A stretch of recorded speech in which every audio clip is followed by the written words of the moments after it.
Pakistan is now expanding its nuclear capability. Internal struggles and the construction of 2 reactors raise real concern about Pakistan's nuclear arsenal.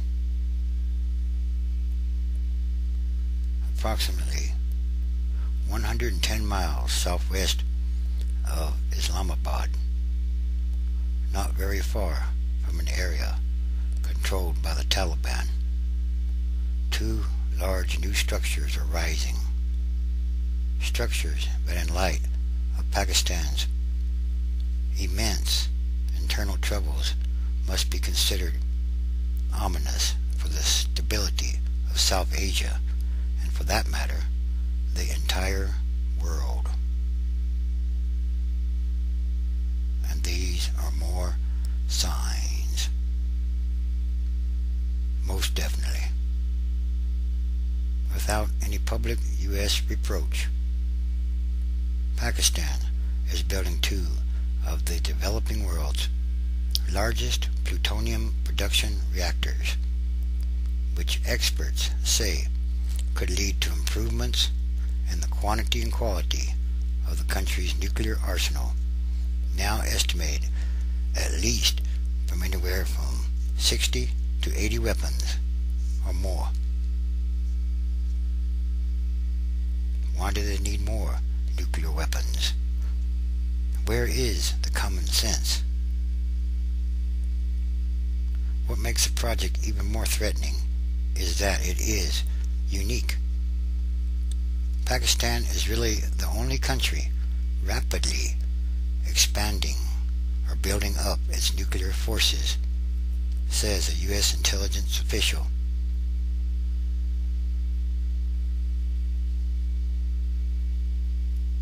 Moreover, he and other U.S. officials say there long have been concerns about those who run the faculty where the reactors are being built, near the town of Khushab. They note that a month before the September 11th, 2001 terrorist attacks, Khushab's former director met with Osama bin Laden and his deputy and authored a nuclear weapons tutorial around an Afghanistan campfire. I'm sorry, but there's really something very, very wrong with this picture.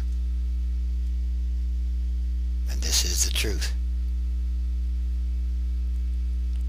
Then there are the billions in U.S. economic and military aid that have permitted Pakistan's military to divert resources to nuclear and other weapons projects. Why in the world would the U.S. be giving billions of dollars to Pakistan's military to build more nuclear weapons? Again, there's something very wrong with this picture.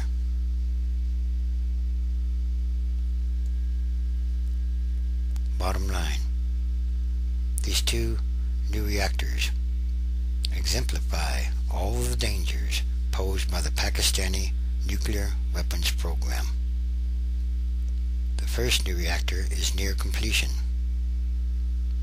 In the past several months, satellite imagery shows the first of these new reactors nearing completion, while the second is in the final stages of external construction.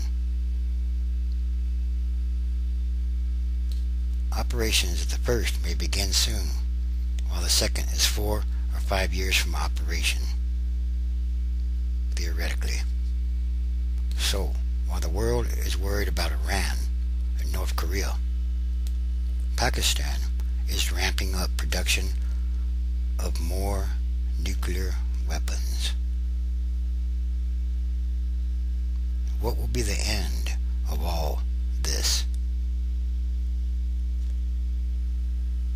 David Albright, president of the Institute for Science and International Security, a project that studies non-proliferation issues, is one of the few in Washington who have sounded the alarm about these reactors.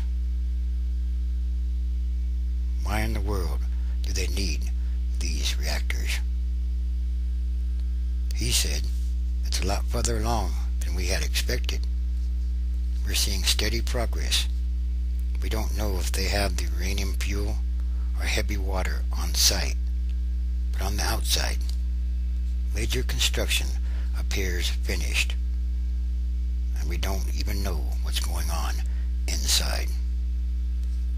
What is clear, Albright says, is that Pakistani officials are committing limited national resources to building up the country's nuclear arsenal.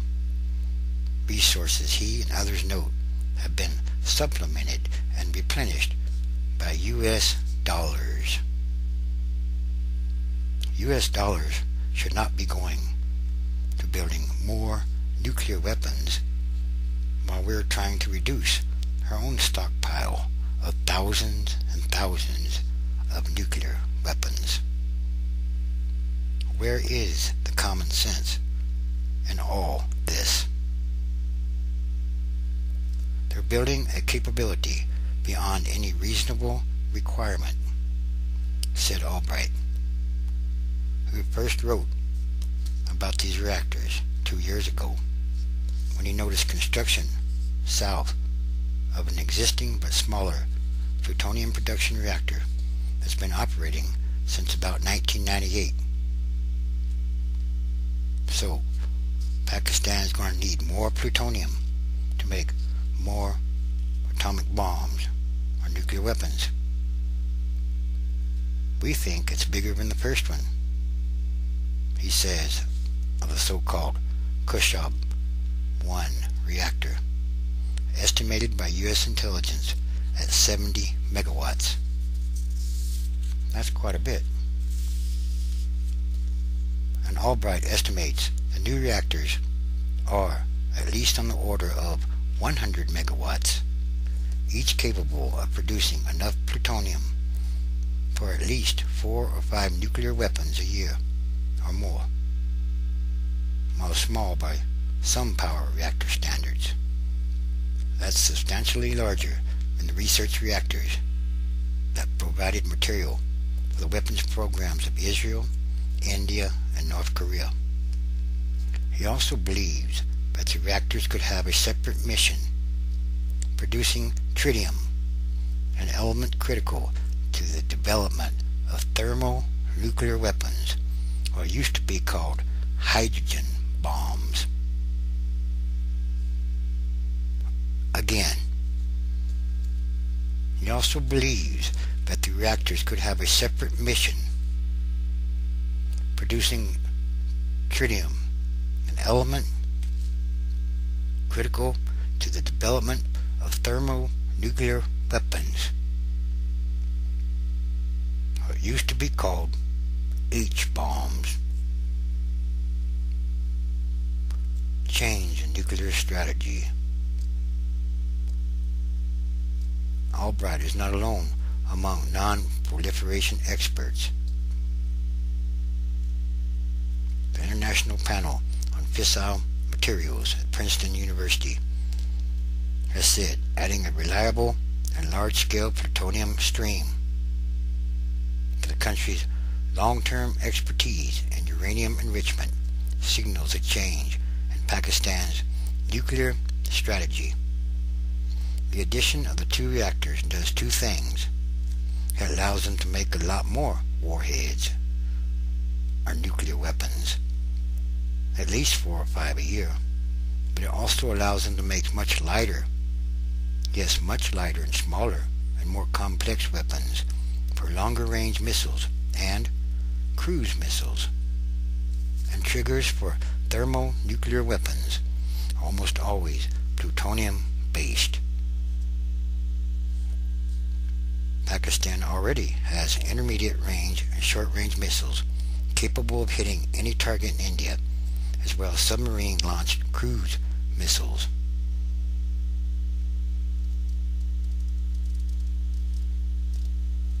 Yes, these are very ominous signs.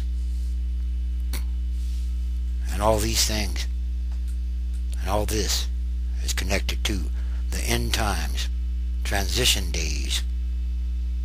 These signs are happening all around the world, increasingly, every day.